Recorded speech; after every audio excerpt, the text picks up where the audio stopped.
Now that the NBA season is finally over, we are finally at the part where it gets the most exciting, in my opinion. In my opinion, I feel like the NBA offseason is the most exciting part about the NBA. And this week, we started off with the NBA draft. The playoffs were cool and the finals was great. I love seeing Steph and the guys win another championship. I didn't really feel like making another video about that. I was really excited, though. I wanted them to win. I love seeing them make another championship. But to me, like I said, the most exciting part about the NBA is the offseason. You got the rumors, you got the draft, you got free agency. It's just so jam-packed. This week we have the draft. We are all waiting to see who is taking that flight the next day to Orlando and becoming a new Orlando Magic. You have the three main prospects in Chet, Holmgren, Paolo, Banchero, and Jabari Smith Jr. Some rumors have the Magic taking Jabari. They really like how long he is, and that's the thing that the Magic have always went with, is the longer player. You got Franz Wagner, even Jalen Suggs is a long point guard. Mo Bamba, Wendell Carter, like they like their long player, Jonathan Isaac. That's just what they always like. So a guy like Jabari Smith makes sense for them. Some people even having them taking Chet, another long, lanky guy. But in my opinion, I think they should just go with who I feel like is the best player in the draft, and that's Paolo Banchero. And I hope they really don't overthink it. Now, this video is not to bash other guys because they are also really great. I mean, if you get a Chet under the right system, he can be an all-time great just off of solely his talent. A 7'1" big that can do anything. He can score, he can shoot, he can defend, he can create. Like, that's just like, if you find the right organization for him, he can be crazy. The only thing that scares me and that scares a lot of people is the body. I think he's 7'1", 180 pounds. Like, that's bad. And you look at his frame, he's really skinny. Jabari Smith, same thing. He's a little bit more NBA ready. Can come in, can contribute, play off ball, play on ball, can create a little bit. But the same thing with him. He's really small. I don't know how big he is off the top of my head, but he is really small, really lanky. So the question is, who do you take? Because those guys are kind of up in the air. High floor guys, low ceiling guys. But Paolo Banchero to me is a high ceiling guy and high floor guy, and I think he's just a safe pick. To me, out of those three, Paolo Banchero is the most ready, as far as most NBA ready, and I feel like he has the highest ceiling out of all of them.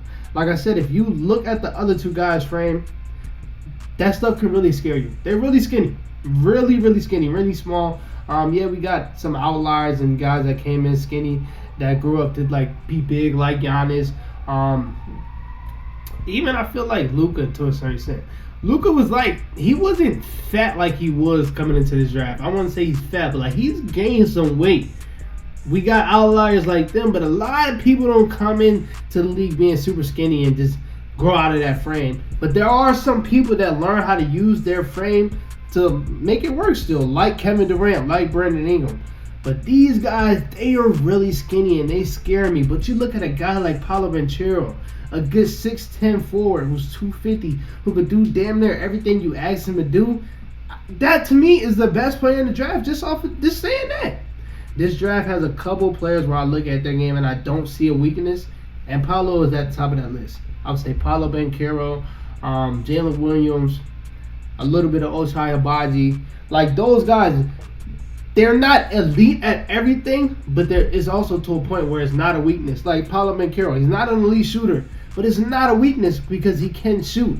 Scoring-wise, Paolo Banchero, he's a 3-level scoring forward who can literally get it from anywhere he wants.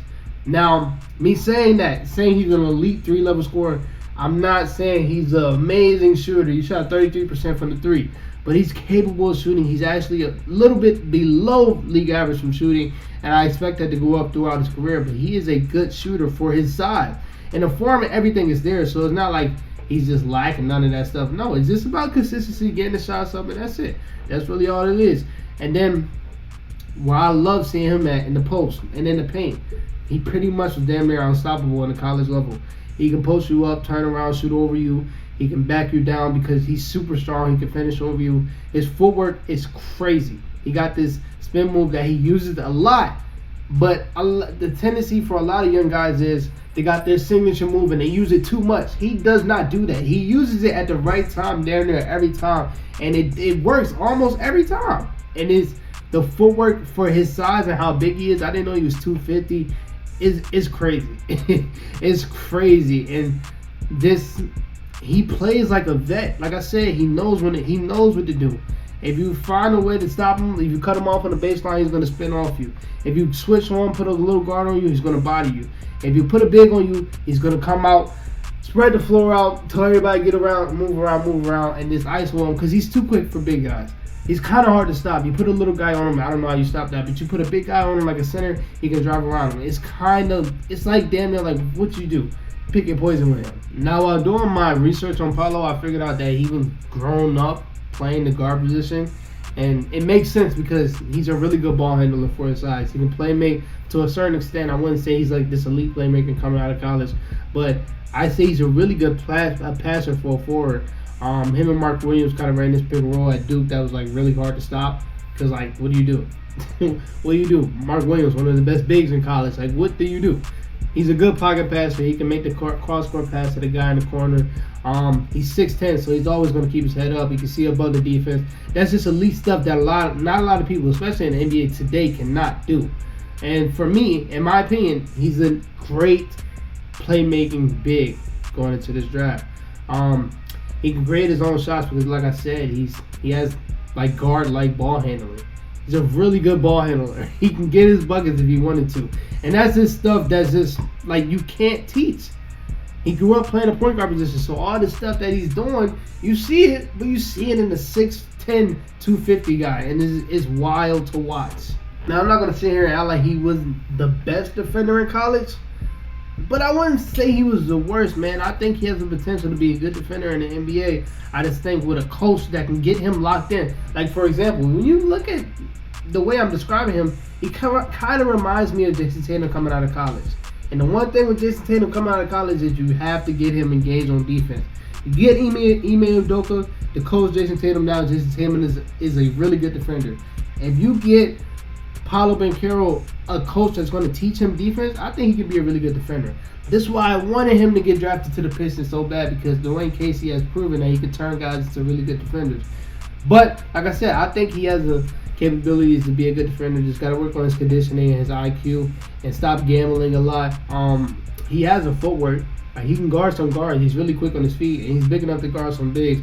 So it's just about polishing the all-around game as far as on the defensive side. I just think if the Orlando Magic want to get that guy, because that's what they really need. Franz Wagner, he's kind of like a complimentary piece. Mo Bamba, he's kind of had a resurgence to his career, but he's still a complimentary piece. Same thing with Wendell Carter Jr. You hope Cole Anthony can jump up and be that guy, but it doesn't look like that. He kind of looks like a six-man type of guy. You're still waiting on Jalen Suggs and RJ Hampton, but you got a guy like Paolo Banchero who can come into Orlando and be that guy. That's what I feel like they need. And to me, he's the best player in this draft by far. He has the highest floor. He has the highest ceiling. And I feel like that's what they need.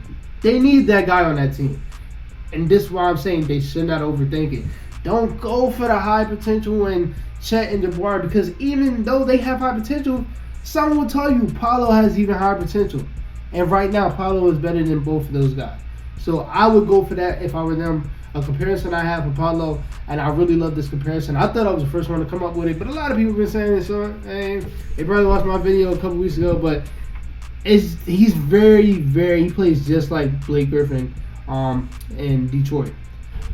Just like him. A big who can shoot, create his own shot, create for others, a good defender, but more of that. Like if he doesn't reach that ceiling, like I said, he has a high floor also. He also reminds me a little bit of Montrezl Harrell.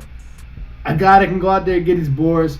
He can kill bigs on the post. He can kill bigs on the perimeter because he just has crafty handles for his size. He can kill in the mid-range. Like, they play just alike a little bit.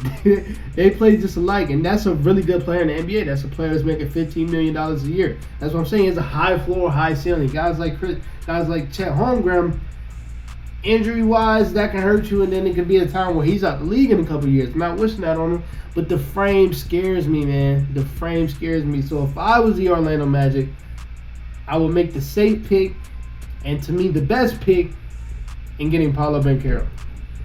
That's it for this video, man. I will be back with a video tomorrow. We have a video where it's gonna be titled the best scorer in the NBA draft. Some of you might think y'all know who it is. Promise me you don't. Promise you don't. That's it for this video. I'll talk to y'all later. Peace out.